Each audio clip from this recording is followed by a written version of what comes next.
नमस्कार, स्वागत आपका हमारे समाचार में और मैं हूं आपके साथ दिव्या शेखावत। ग्राम पंचायत दुतारावाली के नवनिर्वाचित सरपंच सुभाष चंद्र पटवारी के साथ हमारा समाचार की टीम ने विशेष बातचीत की है। आपको बता दें कि इस दौरान सुभाष चंद्र पटवारी ने कहा है कि यह जीत मेरी नहीं है, यह जीत दुतारावाली जनता की है। गांव के हर गरीब परिवार की बेटी की शादी में सरपंच की तरफ से 5100 रुपए शगुन की स्कीम दी जाती है। बता दें कि हर ढाणी में खड़वंजा सड़क बनवाने का प्रयास किया जाएगा। इसके साथ ही नरेगा का काम भी सुचारू रूप से शुरू किया जाएगा। वहीं आपको बता दें, पंजाब व केंद्र सरकार की स्कीमों का लाभ हर गांव को मिलेगा। हर साल खेल टूर्नामेंट करवाए जाएंगे ताकि बच्चे खेलों की ओर बढ़े, ताकि नशे से वो दूर रह सकें। किसानों को बकाया मुआवजा हर हाल में दिलवाने का प्रयास किया जाएगा। तो वहीं हर जरूरतमंद को बुढ़ापा पेंशन, विकलांग पेंशन एवं विधवा पेंशन बनवाई जाएगी। इसके साथ ही लड़कियों के लिए सिलाई सेंटर का प्रबंधन भी किया जाएगा। बता दें कि बच्चों की पढ़ाई के लिए लाइब्रेरी का प्रबंधन भी किया जाएगा। वहीं इसको लेकर हमारा समाचार के वरिष्ठ संवाददाता सुनील कुमार ने की है सुभाष चंद्र पटवारी से खास बातचीत। आइए आपको सुनाते हैं। नमस्कार, आप देख रहे हैं हमारा समाचार। आज हम मौजूद हैं दुतारावाली जो ग्राम पंचायत है, वहाँ सरपंच साहब हैं हमारे साथ। उनसे आज खास मुलाकात करेंगे। नए सरपंच साहब बने हैं। लगातार जो पंजाब की सरगर्मियाँ थी बिल्कुल तेज हो चुकी थी, तेज होके संपन्न हो चुकी है।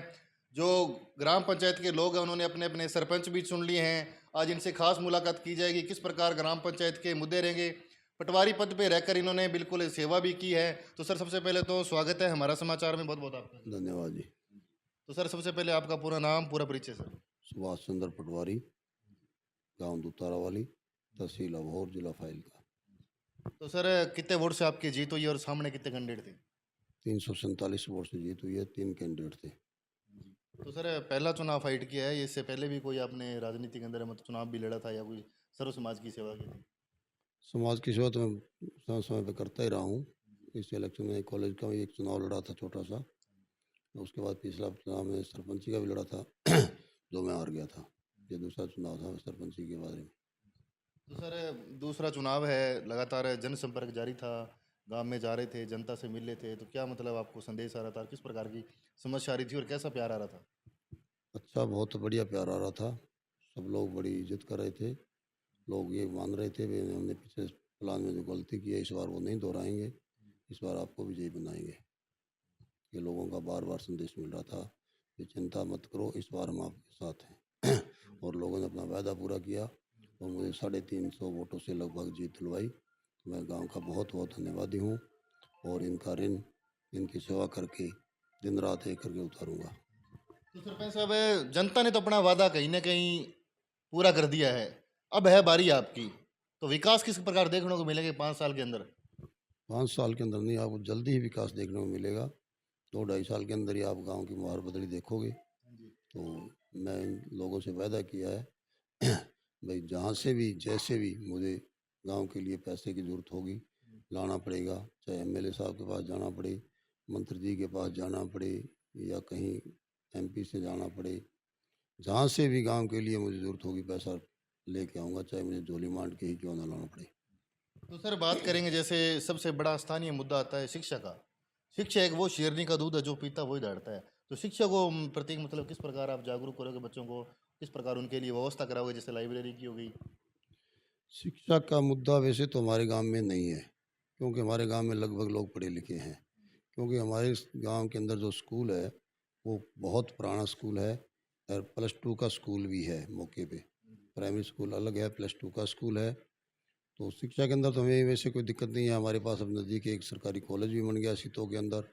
उधर वोर के अंदर भी सरकारी स्कूल बन गया, कॉलेज बन गया है, जहाँ कोई दिक्कत नहीं आएगी शिक्षा की। लेकिन खेल की ग्राउंड की दिक्कत है, खेलों में कुछ दिक्कत आ रही है। वो हम पीछे लगे हुए हैं और उसको धीरे धीरे सॉल्व करेंगे। हमारे बच्चे खेल की ओर बढ़ेंगे। जब खेल की ओर बढ़ेंगे तो शिक्षा की ओर अपने आप ही ध्यान जाएगा।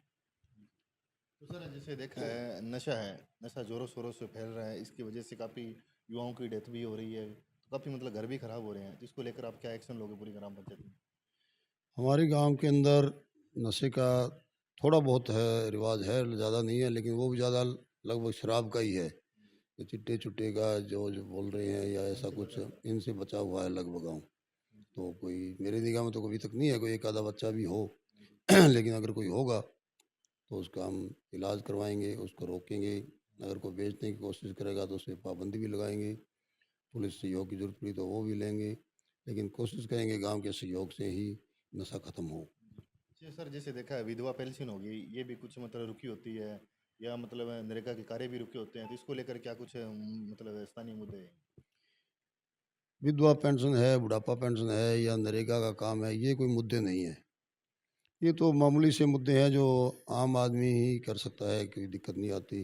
किसी ऑफिसर के पास जाओ, विधवा पेंशन बनने वाली है तो हाथों हाथ बन जाती है, कोई दिक्कत नहीं है। और कम से कम मेरे लिए कोई मुद्दा नहीं है, अभी पेंशन का मुद्दा है या कोई और है।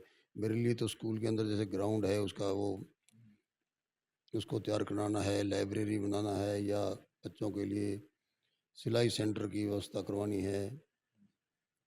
जैसे हमारी एक दो लिंक सड़कें हैं वो बनवानी है उनको, तो अभी तक काफ़ी पिछड़ी हुई गांव है जिनमें सड़कें नहीं बनी हुई।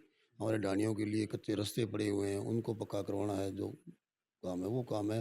ये पेंशन पुंस का तो मुद्दा नहीं है, मैं खुद अपने आप बिना सरपंच के ही हल करवा सकता था, कोई बड़ी बात नहीं है। वैसे मुद्दा है भी नहीं हमारे यहाँ। तो सर, यहाँ की जनता ने तो आपको वो सीट पे विराजमान कर दिया, बढ़िया वोटों से जिता भी दिया है, तो क्या धन्यवाद ज्ञापित करना चाहते हो तमाम जनता का? धन्यवाद तो बहुत बहुत जनता का जिन्होंने मेरे को मौका दिया है। मेरी तमन्ना से मैं मेरे गांव की सेवा करूं, क्योंकि मैं सर्विस के बाद मेरे पास समय था।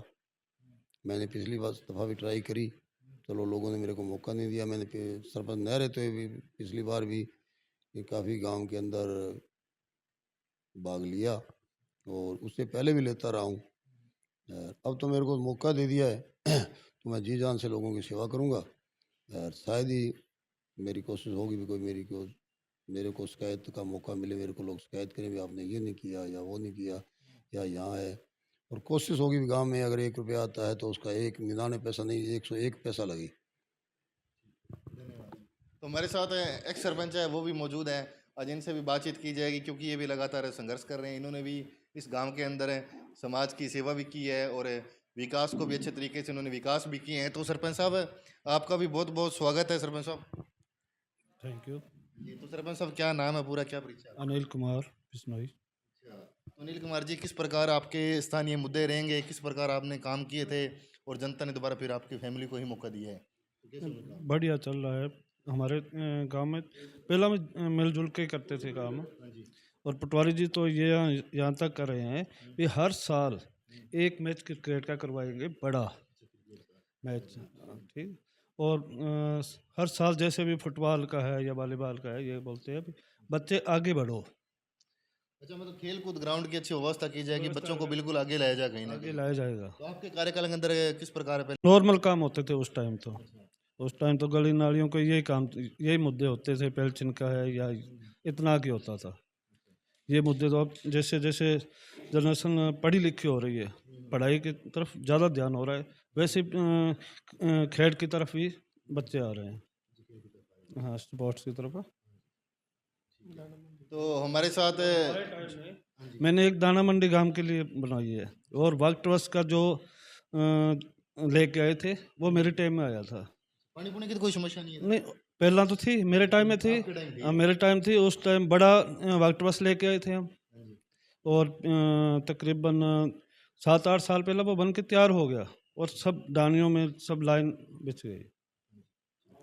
तो हमारे साथ जो युवा हैं, भाई साहब भी मौजूद हैं। भाई साहब से भी जाने के युवाओं के लिए क्या इनके प्रयास रहेंगे लगातार, और युवाओं को किस प्रकार आगे लेके आएंगे, क्योंकि ये भी कहीं ना कहीं इस टीम के मेंबर भी हैं, क्योंकि ये भी अपने वार्ड की तरफ से काफ़ी वार्ड वासियों की हेल्प भी करते हैं। कोई समस्या आती है तो उनकी समस्या का ये समाधान भी किया जाता है। तो सर, स्वागत है आपका बहुत बहुत। Thank you sir. क्या नाम है सर? जितेंद्र कुमार बिश्नोई। जितेंद्र कुमार जी, तो बिल्कुल आपकी टीम है और टीम ये संघर्ष कर रही है लगातार, क्योंकि हमने भी 2-3 बार आपके गांव में आ चुके हैं, काफ़ी लोगों से सुने हैं, तो कह रहा है बिल्कुल अच्छा परिवार है, संघर्ष भी कर रहा है और लगातार है। जो गरीब के सुख और दुख में जाते हो, तो सर किस प्रकार काम होंगे वार्डों के अंदर और क्या आपकी इच्छा है आगे? नहीं, हमारी मंशा तो है भाई बढ़ चढ़ कर काम किया जाए। जैसे कि क्या नाम, सरकार का जितना सहयोग होगा उतना तो क्या नाम करना ही करना है। वैसे भी क्या नाम नरेगा के थ्रू या क्या नाम है बड़े के नाम अफसर से मिल के रे लेके बहुत बढ़िया काम करवाना है। अच्छा, तो और वार्ड में कोई समस्या तो नहीं है? नहीं, फिलहाल मौके में नहीं। अच्छा, तो आपके चुनाव हुए थे या निर्विरोध? नहीं, चुनाव नहीं हुए। चुनाव हुआ था। हाँ ये निर्विरोध है भाई साहब, हाँ सोसाइटी में सोसाइटी मेंबर है। 3 गांव की सोसाइटी है और सोसाइटी में निर्विरोध मेंबर है। और इनके भाई साहब पिछले प्लान में मेंबर थे। मेंबर थे वो और हमारे हाँ एक सरपंच साहब ने अनाउंस किया है, हर गरीब की लड़की को 5100 रुपये सगन देंगे। अपने हाँ कोई गरीब। तो सर दीपावली आ रही है, किस प्रकार शुभकामनाएं देना चाहते हो? सभी को बधाई हो दीपावली की। तो ये थे हमारे साथ जो एक्स सरपंच भी हैं, वार्ड पंच भी हैं और वर्तमान सरपंच भी हैं। एक ऐलान किया, एक दावा किया, जो गरीब घर की जो भी बेटी है उसको 5100 रुपये दिए जाएंगे लगातार इस ग्राम पंचायत में। और बात करेंगे विकास की, तो इस बार विकास भी बहुत शानदार तरीके से होंगे लगातार, क्योंकि इन्होंने पटवारी पद पे रह के भी पहले जनता की काफ़ी सेवा भी की है। नशे पे एक्शन उठाया जाएगा। तब तक जुड़े रहे हमारा समाचार के साथ। कैमरा से बनवारी के साथ सुनील कुमार की रिपोर्ट।